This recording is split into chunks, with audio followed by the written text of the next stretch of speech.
So today I want to talk about one of my favorite knife brands and probably my favorite non-US kind of budget brand, and that's Vosteed. So Vosteed's been around for around 4 years now, and they just continue to put out some very high quality knives at some very good prices. The first Vosteed knife that I got was the Raccoon in the crossbar lock. And this was the first crossbar lock knife that I got that wasn't a Benchmade, and I think that might be a similar case for a lot of people.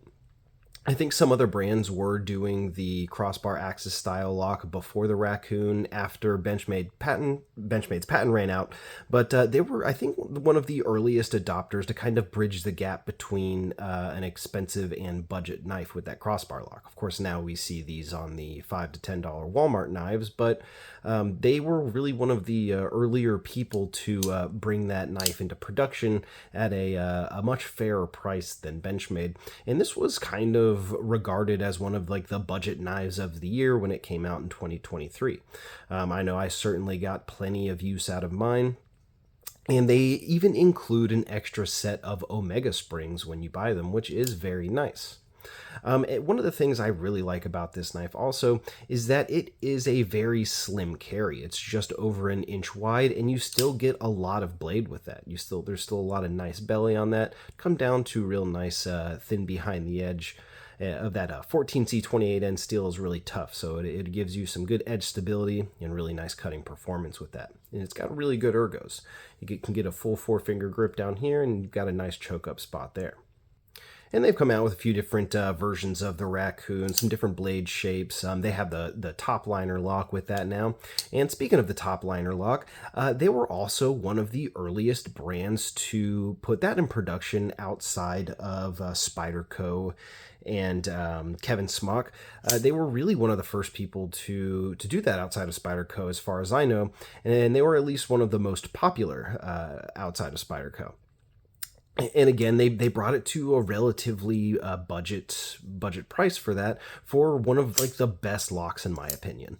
You get the really solid lockup of the compression lock and the ease of use of that button lock. You know, plunge locks aren't always known for being the most robust, especially on the budget knives. You know, Vosteed, in all transparency, weren't known to have the best just regular plunge style button locks back in the day, but they've since improved. And following suit, the Porcupine is probably one of the best budget knives of this year, and a lot of it has to do with them being one of the earliest companies to incorporate that top liner lock, which is something that you're seeing more and more with other companies now. And while these are, you know, features and designs that other companies are doing, they are kind of like setting the trend to bring them into a fair price and higher level of production.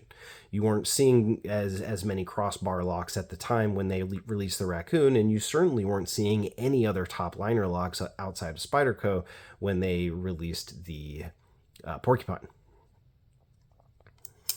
And now, while they are also, you know, considered one of the best budget brands, they're my favorite budget brand, they have some more premium options as well. I recently picked up this Psyop. And I will say this is definitely one of my new favorites. This one is in LMAX blade steel. It's got that very secure top liner lock, and this is just, feels like a beast of a knife. We've got a like 3.5 millimeter thick blade at the thickest part of the stock, and it's quite hefty. I think these come in over 4 ounces, like 4.3 ounces. But it still comes down to about like 14 thousandths behind the edge.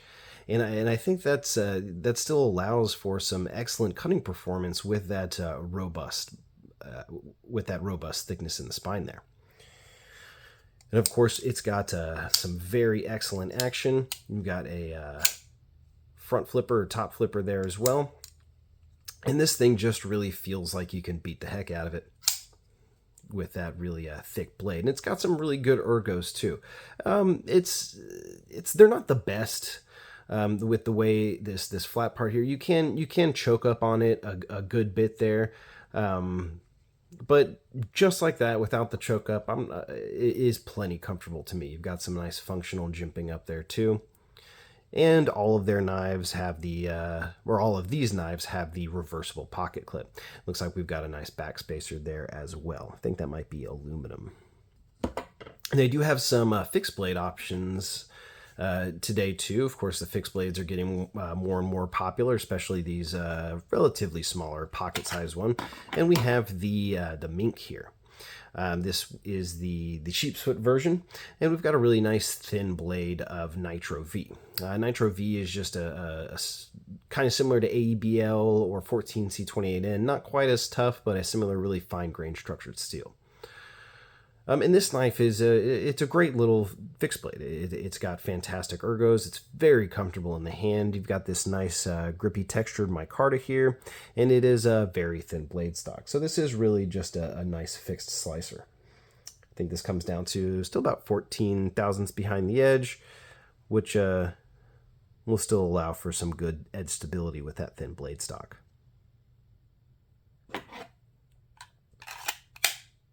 And I've had my share of Civivis and Kaisers, and they're great. I like Civivi, I like Kaiser. I've had plenty of Kaisers. Their quality is all very consistent, but something about Vosteed just keeps me coming back to them. They don't have a huge catalog the same way we, Civivi, Sencut, and then Kaiser do.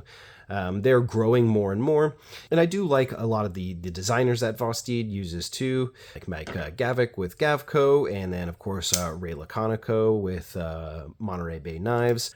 But I just wanted to take a few minutes to kind of talk about one of my favorite brands. And if you're into knives, I'm sure you've heard of Vosteed, and if you hadn't, I definitely think you should check them out. And if you're thinking about it, you definitely should.